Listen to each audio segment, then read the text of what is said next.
record. I'm gonna share my screen again. Actually, let me first ask, any questions or problems at this stage in the game?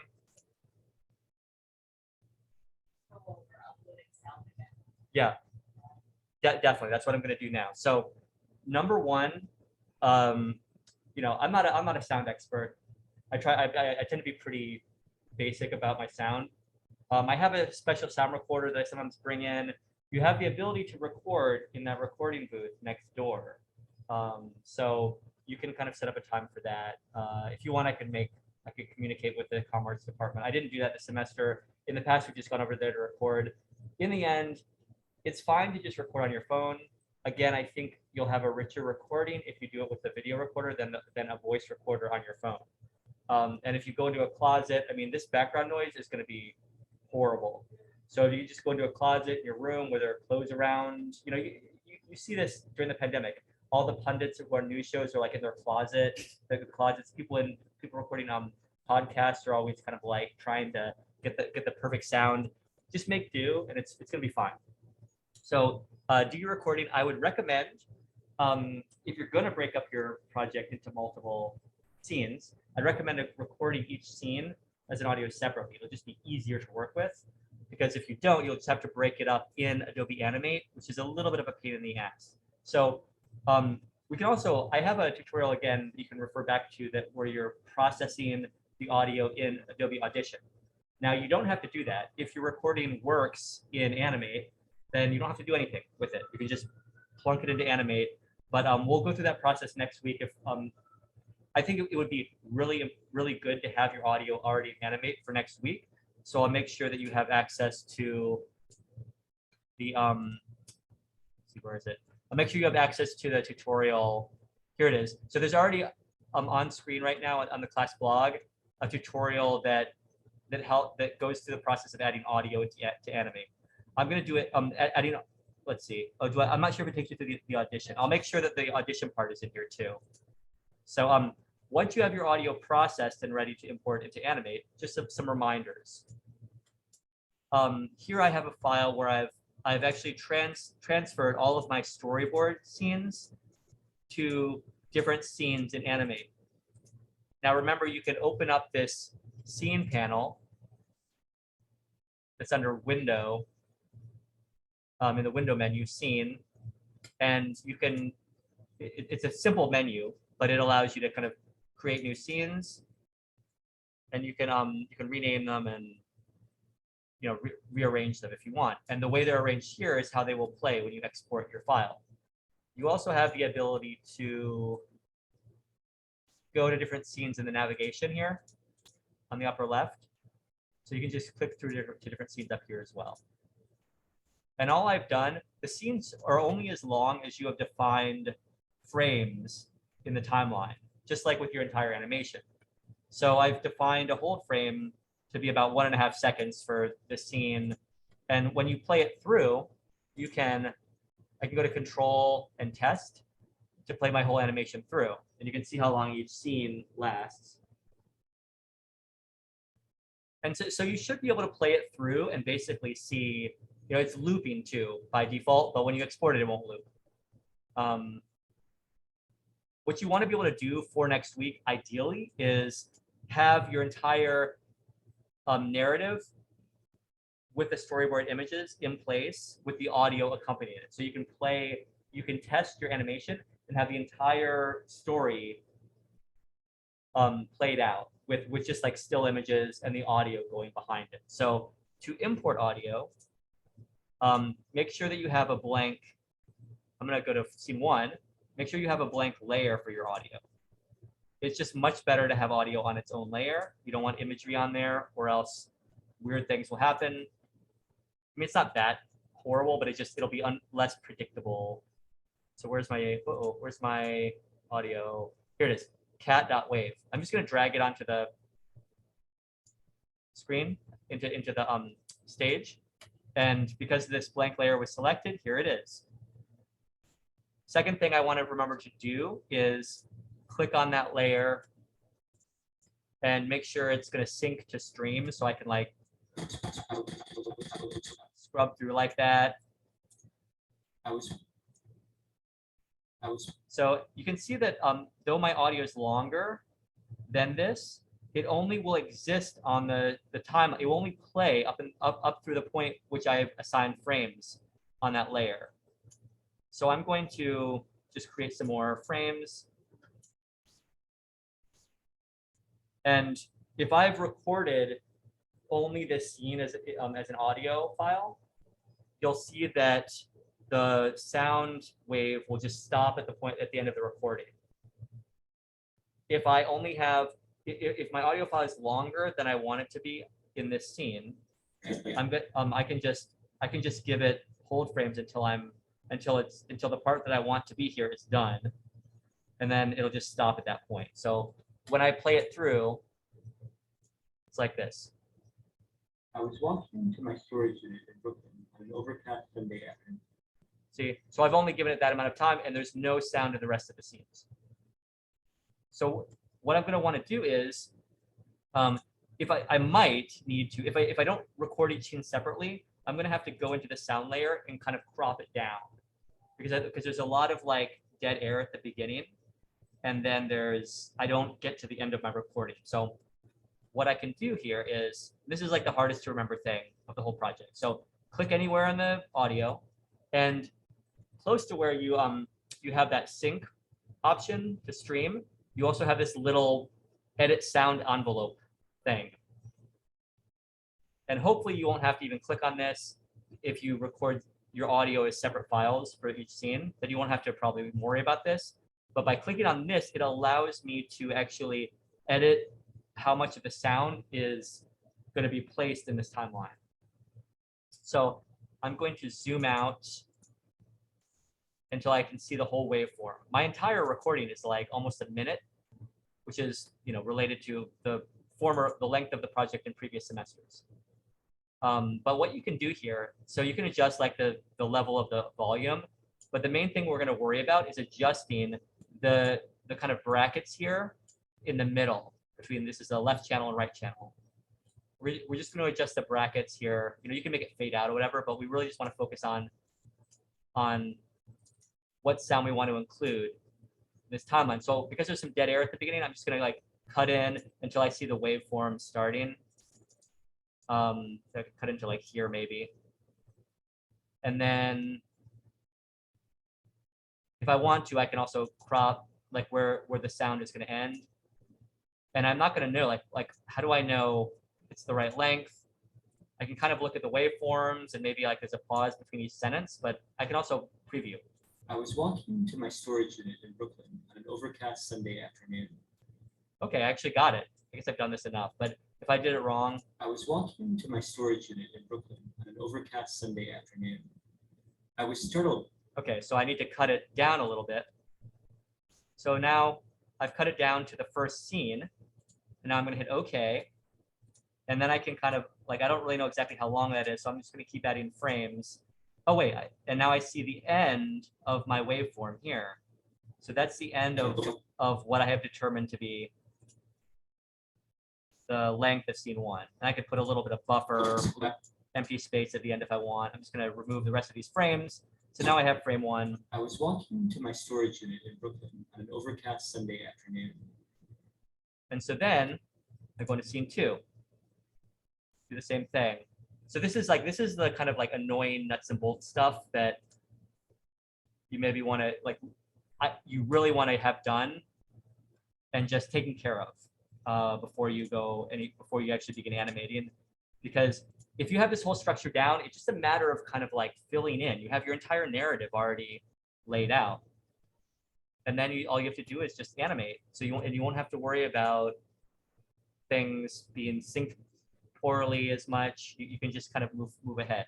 So here I am in scene two, and I'm just going to do this where I click on that edit sound envelope thing again, and I'm going to zoom out, and now I'm going to start at the beginning of what I think is the second scene.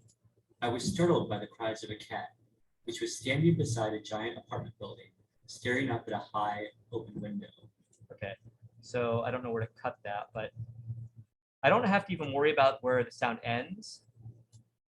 I'm just gonna hit OK so that it starts in the right place. And then I can just like let it end wherever my keyframe, wherever my frames end on this timeline. I was startled by the cries of a cat, which was standing beside a giant apartment building. Need a little bit more. Staring up at a high open window.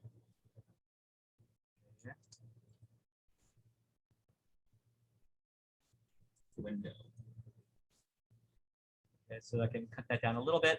So now I have my scene 2. So now when I play this through, I was walking to my storage unit in Brooklyn on an overcast Sunday afternoon. I was startled by the cries of a cat, which was standing beside a giant apartment building, staring up at a high open window. so I have my first 2 scenes with the sound laid out, and I want to lock those sound layers. I don't want to mess them up. So that's the sound, and if again, it'll be easier if you record each scene as a separate sound file. Any questions about that? Okay. And you can review this. I just made a recording of this process that I'll put online. Now, the next thing I want to show you is as you move forward with like plotting and thinking storyboarding, I just want to make sure that you are aware of this camera tool thing. And it's annoying because it's not even like visible here. So you have to click on these 3 dots at the bottom of your toolbar. Why is there a yellow? I hope this camera tool is working. There's some kind of yellow thing under it. Oh. Maybe it's because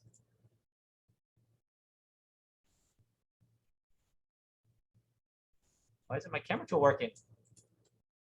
Ah, what's going on?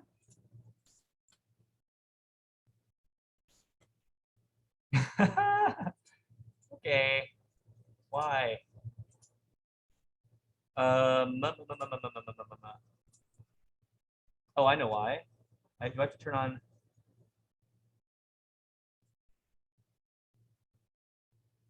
To turn on advanced layers, I guess.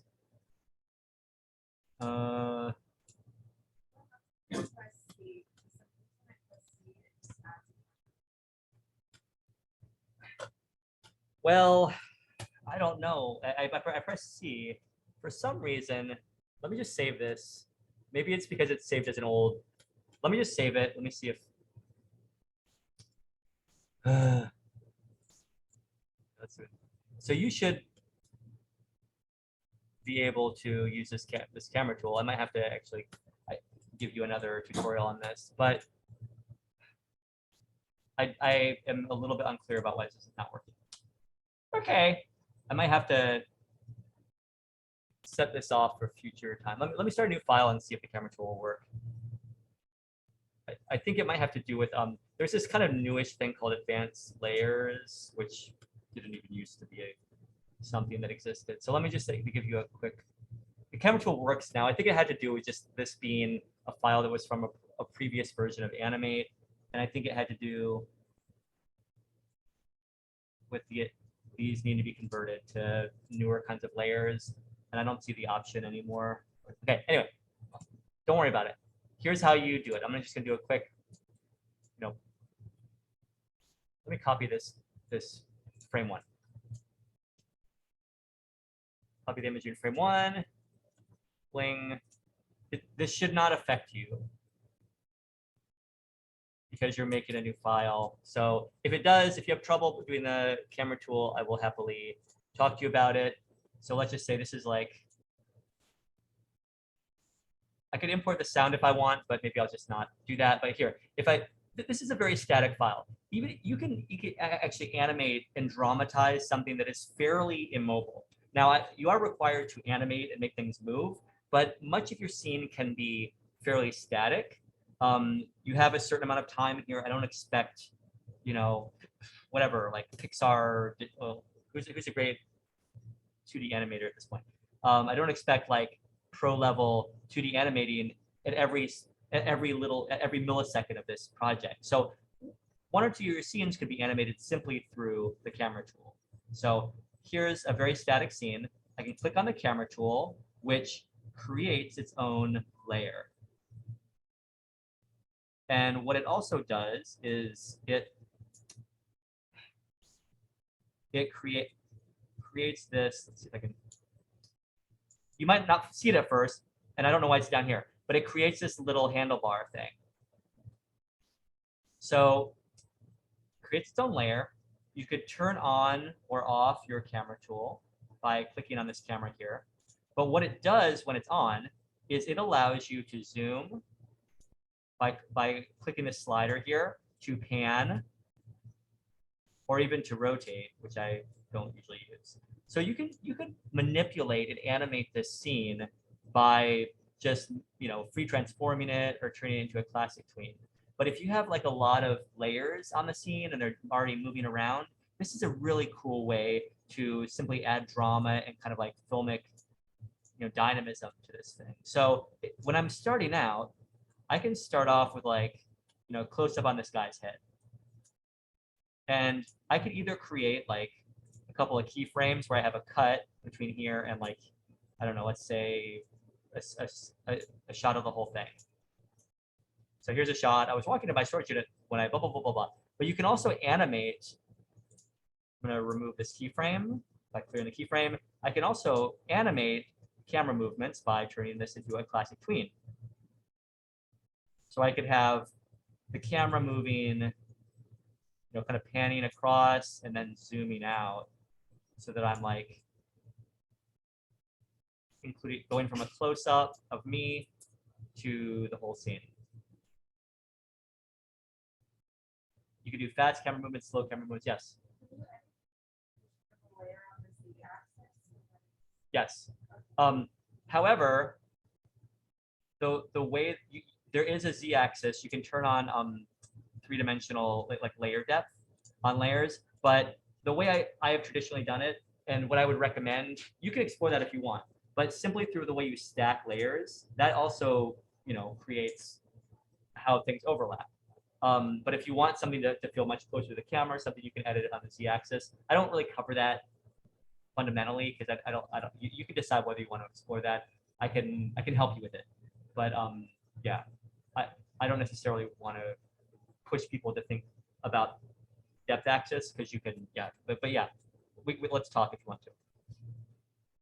Yeah, so I think simply through that camera tool, you can do a whole lot, add a whole lot of drama to your scene. Like you could have just like one drawing and have a couple of different shots. You could be cutting from a close-up of him to like a close-up of the building to whatever. I could even like let me do another like keyframe here. Just by moving the camera, it automatically creates a keyframe. And I can just have this, oops. I can have a close-up of this building, say, and maybe I want to remove the classic tween because I want it to pan, and then I want it to cut at the very end. Or maybe I want to do that a little more time. So I can do a whole lot of storytelling simply through camera movements.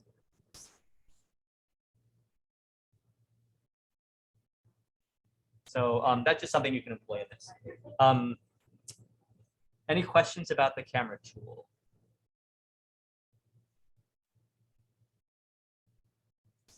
Okay. Oh, go ahead. Yeah, you might not see it at first. So there's so many tools now that they've decided to hide some of them because it's confusing for people, I guess. So you can click on these three dots at the bottom of the toolbar.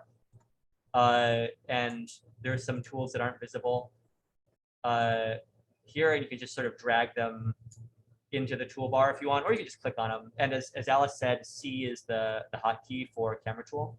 So you can just click C on the keyboard. And sometimes I don't know I wish this was like at the top of the screen. Can I move? I can't move the tool, this like slider. So I don't know. Sometimes it's hidden. The slider is hidden behind the timeline. Stupid. But yeah, you'll be editing it. People kind of like don't see the slider, and that's often where they get confused. Like, how do I manipulate this again? But you can also kind of drag and drop when you're in the camera tool. So you have to be on the camera tool, and there's this camera layer. Let's see if I'm actually selecting a different layer, but I have the camera tool, it still works. Doesn't matter. But here's this camera layer that you'll be manipulating. And again, it's classic tween. I don't think a motion tween will work at animating the camera tool. So that's that. Please email me throughout the week, guys. So get started on this by next time we meet. And let me actually clarify what the calendar is. Here's today. We actually have 2 in-class work days before the end. Okay, so next week, workday 2, December 6th, workday 3. And then we have, we'll present our final projects on the 13th. So you have a solid 3 weeks between now and then. For next week, I would like you to, and this, well, where is it? Is that slide? Okay. For end of day today, please have your storyboard drawn and submitted to me. You can email it to me, whatever. For next week, have your storyboard frames laid out in scenes in Adobe Animate. Or if you're animating to or if you're animating to music, you can have your storyboard frames laid out across one timeline. If you're going to be doing your narrative on top of music, it just might be better to use only the one timeline and not break it up into scenes, because between scenes it's going to be kind of awkward to clip your sound. And then I also would like you to have your sound laid out too. Whoops. Have sound imported into project as well. So record your sound and have it imported into project as well for next week. So you should be able to go to control test and view your entire animated narrative with the still storyboard images accompanied by the correct part of your audio narrative. And again, I have a video tutorial on the class blog that will take you through that process. So we're looking for it to all be like this. You can do control, then test is the way that you'll see the exported version. Now you can also, if you want to just like preview it and see all the scenes playing through, you can also do play all scenes. And that means that the preview will just go from one scene to the next. Okay, so here. I was walking to my storage unit in Brooklyn on an overcast Sunday afternoon. I was startled by the cries of a cat, which was standing beside a giant apartment building, staring up at a high open window. So all the scenes should be like that, so that the audio is playing with the static images. And then the process going forward, you can even start animating if you want. I mean, if you get past that, then go forward. But please get your audio and your scenes laid out before you get deep into the weeds here. And we can talk about it. Like Haley, if through your workflow, through the way that you work, somehow this process is not making sense, I think it would be important to have your audio laid out. But if you have to do it only on one timeline without breaking up the scenes, because you want these kind of like amorphous, like morphine transitions between one shot and the next, we can talk about that too. Or you can kind of like not break it up into scenes, but it's gonna be a lot more to work with in one timeline. Yeah, I want to see. I think I'll be able to work like 5 separate kinds of audio. That would be recommended, to just record different audios. But here's the process. You're going to start out with like just a basic storyboard, in Animate. You don't have to have the secondary intermediary step, but typically animators will go through this kind of rough version of the motion, the sort of animatic phase, where this becomes like the simplified motion. So we can just see a kind of basically animated version of the scene. So you have a sense of like how you want it framed, what the larger moving parts will look like. And then you develop it further so that like there's the, more nuance in the kind of color and the kind of details in the motion, or like the multiple parts in motion or whatever. So, but you can also like just start from here, at least the storyboard version, before getting into the detail. And so you'll have like this kind of progressive build up, nuance, added intricacy, until you've completed each scene. But if you have the basic bones of the narrative already in place from the get-go, you know exactly, or more or less, how much you have ahead of you. And it's much better than, a lot of people just want to go frame 1, frame 2, frame 3, frame 4. They want to do straight ahead for a 30-second project, and it's not going to work. You're not going to finish. So get the structure down, and then you can play air guitar for the rest of the month, for the rest of the 3 weeks. So any other questions, guys? Sorry, I know we're over time now.